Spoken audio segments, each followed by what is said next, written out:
So நம்மளுக்கு ஃப்ரெஷ்ஷான முள்ளங்கி கிடைச்சிருக்கு. கேரட் பார்த்தீங்கன்னா இது கிடைச்சிருக்கு. ஹாய் மக்களே, இன்றைக்கி நாங்கள் எங்கே வந்திருக்கோன்னு பார்த்தீங்கன்னா இந்த முள்ளங்கி தோட்டத்துக்கு தாங்க வந்திருக்கோம். ஸோ இது பார்த்தீங்கன்னா கேரட் ஃபுல்லாகவே இந்த சைடு கேரட் போட்டு வச்சுருக்காங்க, இந்த சைடு பார்த்தீங்கன்னா முள்ளங்கி போட்டு வச்சுருக்காங்க. ஸோ உங்கள் முன்னாடியே பார்த்தீங்கன்னா கேரட்டு நான் பறிக்க போகிறேன். ஸோ பாருங்கள்,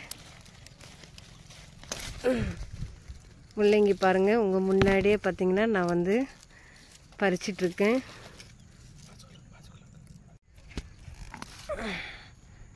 ஸோ பார்த்திங்கன்னா ஃப்ரெஷ் முள்ளங்கி நம்மளுக்கு தோட்டத்துலேருந்து கிடச்சிடுச்சு. ஸோ நம்ம மாடி தோட்டத்துலேயும் பார்த்திங்கன்னா விதைகள் போட்டிருக்கேன். ஸோ நம்மளும் வெயிட் பண்ணி இதே மாதிரி தான் நம்மளும் ஹார்வெஸ்ட் பண்ணணும். ஸோ இந்த காய் பாருங்கள், நல்லா பெருசாக இருக்குது.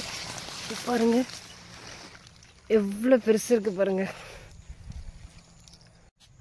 இது ஃபுல்லாகவே பார்த்திங்கன்னா கேரட்டு தான் போட்டு வச்சுருக்காங்க மக்களே.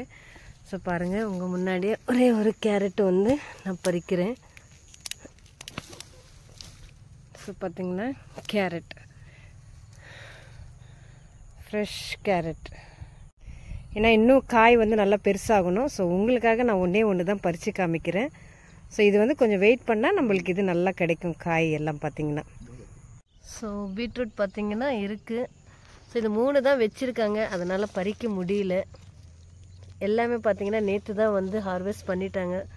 ஸோ நம்ம மாடி தோட்டத்தில் நம்மளும் இதே மாதிரி தாங்க போடணும். ஸோ இது 2 அவங்க வச்சுருக்காங்க.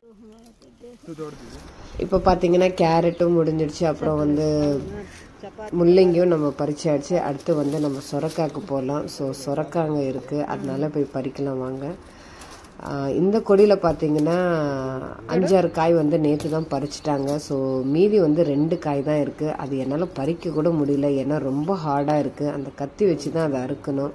ஸோ அந்த பாட்டியும் பார்த்தீங்கன்னா ரொம்ப ட்ரை பண்ணுறாங்க என்னென்னமோ வச்சு, அதுக்கப்புறம் வரவே இல்லை. ஃபைனலாக போயிட்டு அதுக்கப்புறம் கத்தி எடுத்துகிட்டு வந்து தாங்க நாங்கள் இதை வந்து அறுத்தோம். ஸோ 2 காய் நல்லபடியாக கிடச்சிடுச்சு எனக்கு. ஸோ பாருங்கள், ஒன்று இங்கே இருக்குது, ஒன்று இன்னொன்று வந்து பார்த்திங்கன்னா ரொம்ப ஹைட்டில் கொடி போயிருக்கு, அந்த முருங்கை மரத்துக்கு ஏறி இருக்குது. ஸோ அதுக்கப்புறம் தம்பி பார்த்திங்கன்னா ஏறி அதுவும் வந்து கட் பண்ணியாச்சு. ஸோ இன்றைக்கி ஃப்ரெஷ்ஷான காய்கள் இந்த தோட்டத்துலேருந்து நம்மளுக்கு கிடச்சிருக்கு. ஸோ ஃப்ரெஷ்ஷான காய்கறிகள் நம்மளே அறுவடை செய்யும்போது ரொம்ப சந்தோஷமாக இருக்குது. ஸோ ஃப்ரெஷ்ஷானது, அதே மாதிரி ஆர்கானிக்கான காய்கறிகள். ஸோ 2 சுரக்காய் பார்த்திங்கன்னா நம்மளுக்கு கிடச்சிருக்கு. அப்புறம் இது ஃபுல்லாகவே பார்த்திங்கன்னா பஜ்ஜி மிளகா செடி.